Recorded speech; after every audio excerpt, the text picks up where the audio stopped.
Thanks for visiting Empowered Wellness with Sheetal. That's me. I'd like to remind you today about the Lehigh Valley Yoga Festival that's happening this Saturday, July 13th from 8 a.m. to 6 p.m. over at Moravian College in Bethlehem.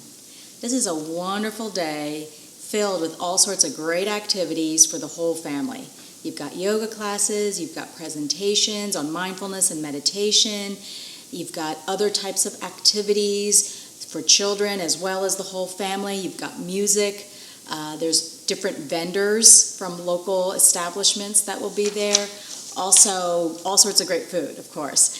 So I highly recommend, if you've never been or if you've gone in the past and you haven't got your tickets yet for this year, to go over to their website, go ahead and search on Lehigh Valley Yoga Festival and the website will come up, and purchase your tickets today. It's a wonderful event and it's really for a great cause. So not only are you going to have a wonderful time all day, but your money's going to go to a really worthy cause. This is the main fundraiser for the Pratyush Sinha Foundation.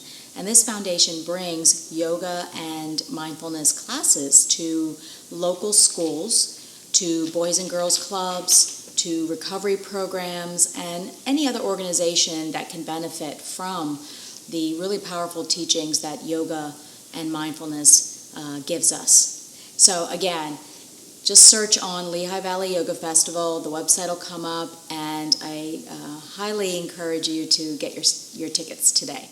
The other reason that I'm really stoked about the festival this year is that I get to present. And I actually got to present 2 years ago, and if you're interested in checking out that presentation, I've posted it here on this channel, Empowered Wellness with Sheetal. So when you have some time, go ahead and check that out as well. But this year's theme is Mindfulness Matters, and my topic for my class is Ancient Wisdom for Modern Living, Mindfully Practicing the Yamas and the Niyamas. Many of you may not be familiar with the yamas and the niyamas. These are teachings from the yoga philosophy, and they're often called the 10 Pillars of Wisdom.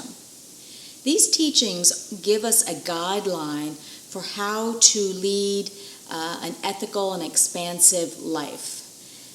They focus on 5 principles that are about how to live within society as best as we can, and then 5 principles that focus on more self-reflection and how to be the best person we can be. So my topic this year is going to be about how to take these ancient teachings and apply them to our modern living. And so they go beyond just being rules for living a happy and healthy life. They become 10 distinct paths of exploration that allow us to gain more awareness of where we may not be living our best authentic lives. In studying the yamas and niyamas over the years, and then more recently in bringing them into practice in my day-to-day living, I can definitely attest to the fact that the proof is in the pudding. This is something that you don't just learn in an academic way. This is something that you really want to reflect upon. This is something you want to bring into practice in your daily living. And definitely what my practice has brought to me is more awareness of where I have these disempowering habits, where I have these ways of thinking and behaving that don't serve me. And so the yamas and niyamas can be a great guideline, not only a guideline really, but a great strategy to learn more about yourself and learn where you can grow and improve and create more empowering habits and ways of being. I'll give you a good example. The first yama principle is called ahimsa, and this principle translates as non-violence or non-harming. And basically it's about not causing any harm. And this principle goes beyond, it sounds pretty obvious, right? You might even be thinking of the commandment, thou shalt not kill. But it goes beyond just not offering or causing physical harm or physical aggression in your life. It really goes deeper than that. And so in my own life, as I was practicing ahimsa, what I realized is that there were so many places or occasions where I wasn't practicing ahimsa, especially when it came to myself.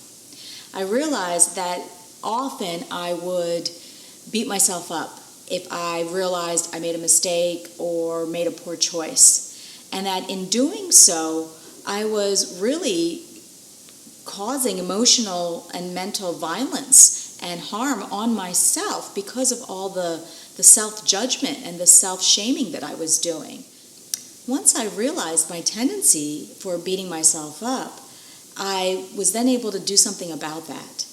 I could then practice catching myself whenever I found myself blaming or judging, and I could implement other strategies, other tools that I knew, like deep breathing, like self-coaching, like affirmations, in order to shift myself from a place of self-judgment to a place of being okay with my mistake and of learning from it.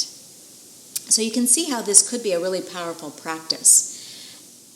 So hopefully this example is giving you a little glimpse into what the yamas and niyamas are all about and how they can serve as guidelines for living a more authentic life, because again, they will help us become more aware of where we might be practicing limiting beliefs, disempowering habits, and then by becoming aware of those, we can practice and work to make the changes we want to make to be more empowered in the way that we think and the way we behave. And so if this has been interesting for you, I again encourage you to come to the Lehigh Valley Yoga Festival this Saturday, July 13th at Moravian College. I also encourage you to come see my presentation, and you'll get to learn more about the not only ahimsa, but the other 9 principles, the other 9 yamas and niyamas. And hopefully you'll be able to gain a little wisdom, a few nuggets of wisdom on how you might be able to implement these principles into your daily living. Thanks for watching.